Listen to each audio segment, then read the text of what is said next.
Hello दोस्तों, मैं आशीष कुमार स्वागत करता हूं आपके अपने YouTube channel let's crack government exam पर। आज के इस वीडियो पर देखने वाले हैं पार्ट टू देखने वाले हैं किसका, हम कंप्यूटर का पार्ट टू देखने वाले हैं, जिसमें 10 क्वेश्चन हमने पिछले क्वेश्चंस में पिछले वीडियो पर कवर किए थे। तो इस वीडियो पर हम कवर करने वाले हैं 10 क्वेश्चन और कवर करने वाले हैं। 11 से लेकर के आपको 20 नंबर तक के क्वेश्चंस को कवर करने वाले हैं। तो आइए हम लोग देखते हैं। तो देखिए, हम 11 से 20 नंबर तक के क्वेश्चन कवर करने वाले हैं। और साथ ही बता दें कि एसएससी सीजीएल मेंस के लिए बहुत ही इंपॉर्टेंट क्वेश्चन है। देखिए, एसएससी सीजीएल मेंस में टोटल आपसे कम से कम 20 क्वेश्चंस तो पूछे जाते हैं। तो आइए हम लोग देखते हैं। देखिए, क्वेश्चन नंबर हमारे पास 11 है। 11 क्वेश्चन नंबर क्या है? तो कंप्यूटर की मेमोरी जो होती है, अरिथमेटिक लॉजिक यूनिट और इनपुट आउटपुट डिवाइस को बताता है कि किसी कार्यक्रम में जो कि हमारे पास इंस्ट्रक्शंस को कैसे प्रतिक्रिया देता है। तो देखिए, इसका जो राइट आंसर हो जाएगा, कंट्रोल यूनिट जो देता है, इंस्ट्रक्शन देता है कि जो हमारे पास है कंप्यूटर की memory arithmetic logic unit input output device को कंट्रोल जो करता है वो कंट्रोल यूनिट करता है। अब कंट्रोल यूनिट जो होता है कंप्यूटर का हर घटक को मैसेज करता है और इनपुट एवं आउटपुट क्रियाओं को नियंत्रित करता है। साथ ही हम जैसे बात करें कि एएलयू, जैसे हमारे पास एएलयू का मतलब क्या होता है, अरिथमेटिक लॉजिक यूनिट एवं मेमोरी के बीच डाटा को आदान प्रदान करने की निर्देशित करता है। अब देखिए, सीपीयू का यही भाग यह बताना तय करता है कि कोई प्रोग्राम किस प्रकार से रन कर रहा है। कंट्रोल यूनिट सीपीयू में डायरेक्टेड जुड़ा होता है।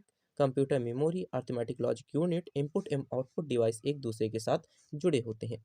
अब आइए हम बात कर लेते हैं अगला क्वेश्चन। देखिए, 12 नंबर का क्वेश्चन बहुत ही इंपॉर्टेंट है। एएलयू कंप्यूटर का हिस्सा है तो क्या है? एक हम कह सकते हैं, तो एक हमारे पास प्रोसेसर है। क्या है? एएलयू। एएलयू का पूरा नाम अरिथमेटिक लॉजिक यूनिट। अब देखिए, सीपीयू का एक भाग होता है जो डाटा प्रोसेसिंग का वास्तविक काम एएलयू द्वारा किया जाता है। यह डाटा पर कंट्रोल यूनिट के से प्राप्त निर्देशों के अनुसार सभी प्रकार की गणितीय एवं तार्किक कार्यविधियां करता है। अब आइए हम बात कर लेते हैं अगला क्वेश्चन। 13 नंबर का क्वेश्चन बहुत ही इंपॉर्टेंट है। देखिए, 13 नंबर का क्वेश्चन क्या है? तो प्रोसेस डेटा को किस रूप में जाना जाता है? तो प्रोसेस डेटा को किस रूप में जाना जाता है? तो जानकारी के रूप में हम कह सकते हैं कि प्रोसेस डेटा को जाना जाता है। कंप्यूटर द्वारा प्रोसेस करने योग्य एवं उपल सभी प्रकार की सामग्री डेटा कहलाते हैं।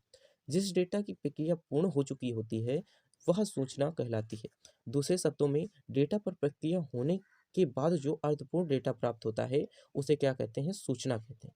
सूचना जो होती है वर्तमान एवं भविष्य के लिए निर्णय लेने में सहायक एवं मूल्यांकन के लिए आवश्यक सामग्री होती है। तो देखिए, सूचना क्या होती है? तो सूचना जो होती है वर्तमान एवं भविष्य के लिए निर्णय लेने वाले एवं सहायक मूल्यांकन करने के लिए हमारे पास आवश्यक रूप से डेटा होती है। इसी के साथ आइए बात कर लेते हैं अगला क्वेश्चन। देखिए, अगला क्वेश्चन हमारे पास है 14 नंबर का क्वेश्चन। 14 नंबर का क्वेश्चन मोस्ट इंपॉर्टेंट क्वेश्चन है। देखिए, कंप्यूटर में इनपुट के बाद जानकारी क्या कहलाती है?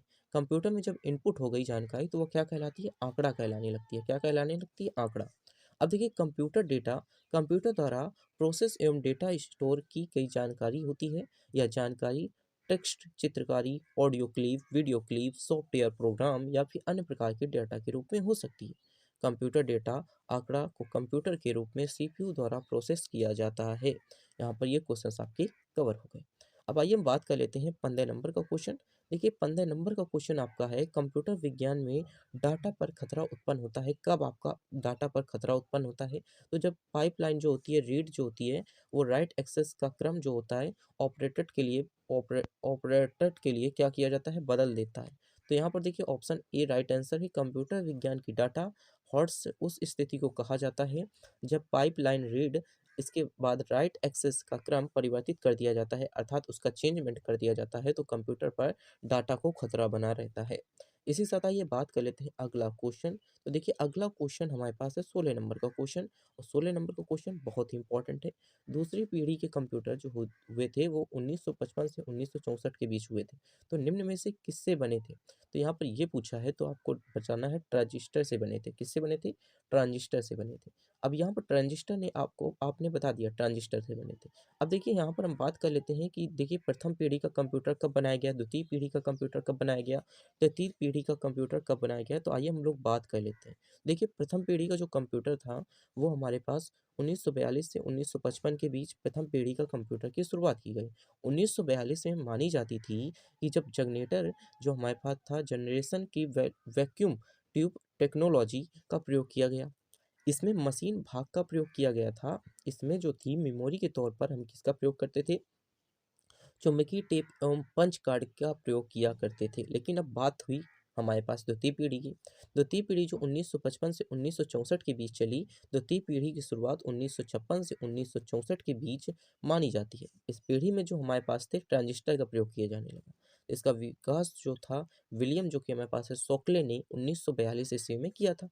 इससे असेंबली जो हमारी थी भाषा का प्रयोग किया गया। इसमें मेमोरी के तौर पर किसका प्रयोग किया गया, भाषा का प्रयोग किया गया और मेमोरी के तौर पर चुंबकीय टेप का प्रयोग किया जाने लगा। अब आइए हम बात कर लेते हैं कि तृतीय पीढ़ी के कंप्यूटर किस प्रकार से काम करते थे। तृतीय पीढ़ी का कंप्यूटर देखिए 1964 से लेकर के 1900 जो कि हमारे पास है 71 तक जो कि हमारे पास है तृतीय पीढ़ी की कंप्यूटर चली। तो तृतीय पीढ़ी की जो कंप्यूटर की शुरुआत थी 1964 से मानी जाती है। इस जनरेशन में आईसी का प्रयोग किया जाने लगा। आईसी जो थी उसका पूरा नाम इंट्रेटेड जो कि हमारे पास है सर्कुलेट जो कि आईसी का पूरा नाम कहा जाता है। अब देखिए बात कर लेते हैं 17 नंबर का क्वेश्चन, बहुत ही इंपॉर्टेंट 17 नंबर का क्वेश्चन है। देखिए बहुत ही इंपॉर्टेंट है। निम्नलिखित में से कौन सा भारत द्वारा विकसित सुपर कंप्यूटर है, आपको ये बताना है। तो इसका जो राइट आंसर हो जाएगा परम युवा सेकंड जो हमारे पास है भारत द्वारा विकसित सुपर कंप्यूटर है। क्या है, भारत द्वारा विकसित सुपर कंप्यूटर कौन है, तो परम युवा सेकंड। अब देखिए कब कब इसका विकसित हुई, अब या कहाँ पर विकसित हुई। तो देखिए भारत का सुपर कंप्यूटर कार्यक्रम 1980 के दशक में नई दिल्ली में सॉफ्टवेयर के लिए, बेंगलुरु की हार्डवेयर के लिए एवं फ्रेमवेयर के लिए पुणे में शुरू की गई। देखिए भारत द्वारा विकसित सुपर कंप्यूटर परम युवा सेकंड था। जबकि यहाँ पर बात करें तो भारत का पहला सुपर कंप्यूटर परम 8000 को माना जाता है। देखिए परम 8000 था, एक परम सेकंड, परम युवा सेकंड था। तो इसका जो हमारे पास है पहला सुपर कंप्यूटर परम 8000 को माना जाता है। अब आइए हम बात कर लेते हैं 18 नंबर का क्वेश्चन। देखिए 18 नंबर का क्वेश्चन बहुत ही इंपॉर्टेंट है। पेटीएम शब्द किससे संबंधित है, पेटीएम जो शब्द है वो किससे संबंधित है, तो माइक्रो प्रोसेसर से संबंधित है। अब देखिए पेटीएम जो था वो इंटेल कॉर्पोरेटेड का एक पर्सनल कंप्यूटर था जो जिसको हम माइक्रो प्रोसेसर के माध्यम से चलाते थे। तो अब आइए हम बात कर लेते हैं अगला क्वेश्चन। देखिए अगला क्वेश्चन ही आपसे पूछ लिया गया, तो अगला क्वेश्चन बहुत ही इंपॉर्टेंट है। 1965 से 1975 के बीच एक युग था, उस युग को क्या कहते हैं, तो कंप्यूटर का क्या कहते हैं, तृतीय युग कहते हैं। देखिए कंप्यूटर का तृतीय युग था वो हमारे पास आईसी से शुरू हुआ। आईसी का जो प्रयोग किया जाने लगा, आईसी अर्थात एकीकृत सर्किट का आविष्कार जो कि टेक्सॉन जो कि हमारे पास इंस्ट्रूमेंट कंपनी के द्वारा एक अभियंता जैक क्विल्की ने किया था। इस पीढ़ी में कंप्यूटर के आईसीएल 2903 या फिर आईसीएल 1900 या फिर यूएन आईवीएसी 1108 और सिस्टम 1360 प्रमुख थे। ये कंप्यूटर जो थे प्रथम एवं द्वितीय पीढ़ी के कंप्यूटरों की अपेक्षा आकार और वजन में हल्के और अधिक विश्वसनीय थे। अब बात कर चुके हैं 19 नंबर का क्वेश्चन। देखिए 19 नंबर का क्वेश्चन के बाद हम देखते हैं 20 नंबर का क्वेश्चन। और देखिए 20 नंबर का क्वेश्चन बहुत ही इंपॉर्टेंट है। सर्वप्रथम कंप्यूटर माउस की खोज किसने की। देखिए सबसे पहले कंप्यूटर माउस की खोज किसने की, जो कंप्यूटर पर हम चलाते हैं माउस उसकी खोज सबसे पहले किसने की, तो हम कह सकते हैं डगलस जो हमारे पास है एजेंट वर्सनिक जो कि कह सकते हैं कि कंप्यूटर के माउस की खोज की। अब देखिए इसका जो बी राइट आंसर है, तो हम कह सकते हैं बी का अच्छे से डिटेल में समझ लेते हैं। तो कंप्यूटर माउस की खोज एल डगलस जो हमारे पास है एजेंट वर्ग ने किया था। कंप्यूटर माउस एक हमारे पास क्या था, इनपुट डिवाइस था जिसकी सहायता से स्क्रीन पर कंप्यूटर के विभिन्न प्रोग्रामों को संचालित किया जा सकता था अपने हाथों की मदद से। तो इस प्रकार से देखिए हमने कितने क्वेश्चंस कंप्लीट कर लिए। इस प्रकार से देखिए हमने टोटल कितने क्वेश्चन कंप्लीट किए। टोटल हमने इस वीडियो पर 10 क्वेश्चन कंप्लीट किए और दूसरे वीडियो पर आपको 10 क्वेश्चंस मिल जाएंगे जिसको जा करके आप देख सकते हैं। देखिए हमने 20 क्वेश्चंस कंप्लीट कर लिए। 20 क्वेश्चंस बहुत ही इंपॉर्टेंट क्वेश्चन है, इन्हें अच्छे से समझिएगा और अच्छे से इनको समझ करके आप पेपर देने जाइएगा। इसी के साथ हम अलविदा लेते हैं इस वीडियो पर। Thanks for watching this video.